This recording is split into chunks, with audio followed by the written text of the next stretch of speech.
What's up, everybody? Adam here with eTrailer. Today we're going to be taking a look at the Konig premium self-tensioning snow tire chains. These are going to be an upgrade from some of the ladder pattern style chains and just an upgrade from any of the other ones you have on our site.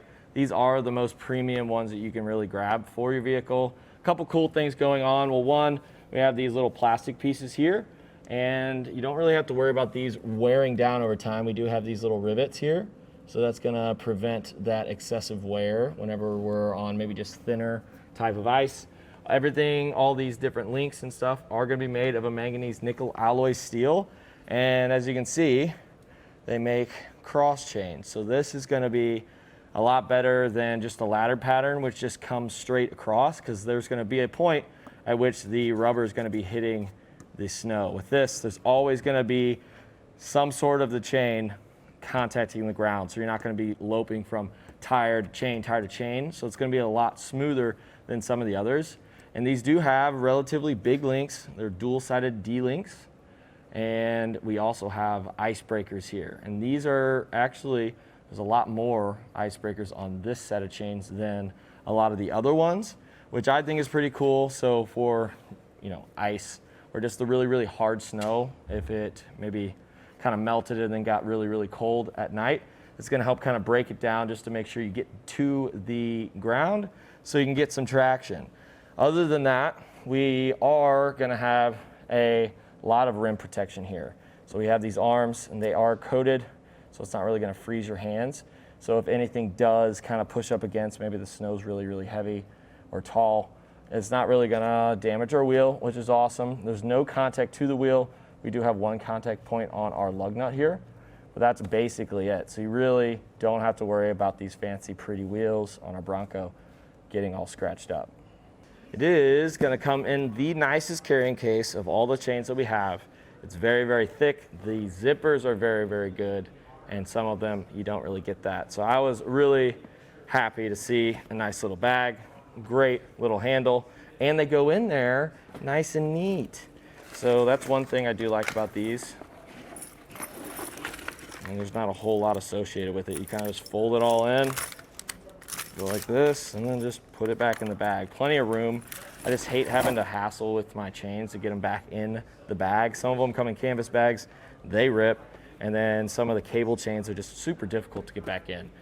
It's already a pretty frustrating situation trying to get unstuck, so I appreciate when I'm cleaning up, it's going to be a little easier, so I get a little bit happier. Also, we're going to have a little storage bag, and this is just where I put all my tools. You really won't have to use most of these tools every single time, but this one fits in there nicely, and you will need that to install. It also does come with some gloves, if I can get it. I mean, they're not really super fancy gloves. I didn't really expect there to be super fancy gloves, but they come with it, which is kind of nice. It's just like kitchen gloves. It's just the little things, you know? So other than that, it does come in a pack of 2.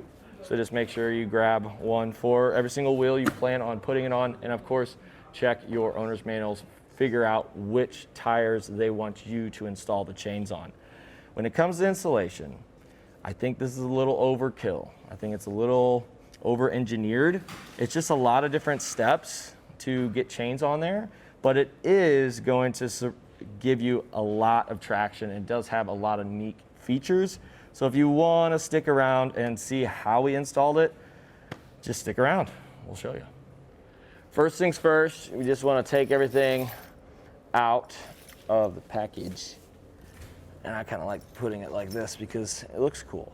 So now we want to look in that little pamphlet that comes with our chains and find your tire size, and it's going to tell us to remove a certain amount of these little bolt and nut with the springs, and sometimes we don't have to remove them, sometimes we do. After looking at our tire size on the little pamphlet, it says to remove 2. So we're going to take one tool on this side and then this tool on the other, and we can take this off. Take this off. Take this out. I just like to put it back the way it was. So I just did one. We got one more to do. Doesn't really matter which one you do, but we definitely want to do the ones with the neon little rollers. Now we want to grab it. We're going to take our pieces, start to get it over our tires. And we're not going to be able to do all of them just because tires are on the ground. We want to get it as fitted as we can. Not too much, not too little. Just like that. Next thing is, if we do have some plastic caps on our lug nuts, take those off. We don't, so we don't have to. And then we're gonna pick a lug nut, just like this.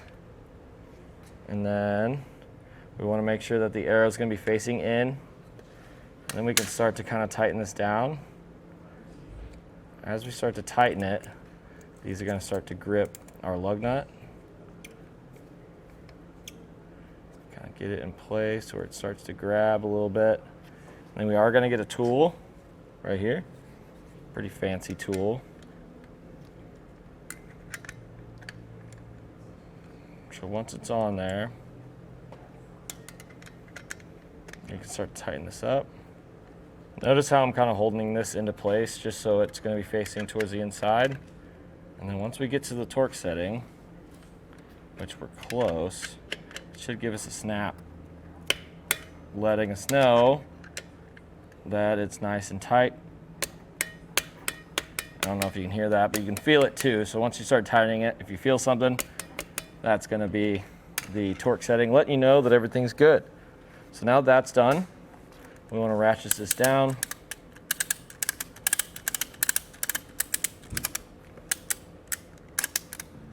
Just like that. Now that all that's done, I'm gonna roll over it a couple times and I might have to come out and push it in. So let's just see. You never know. You never know.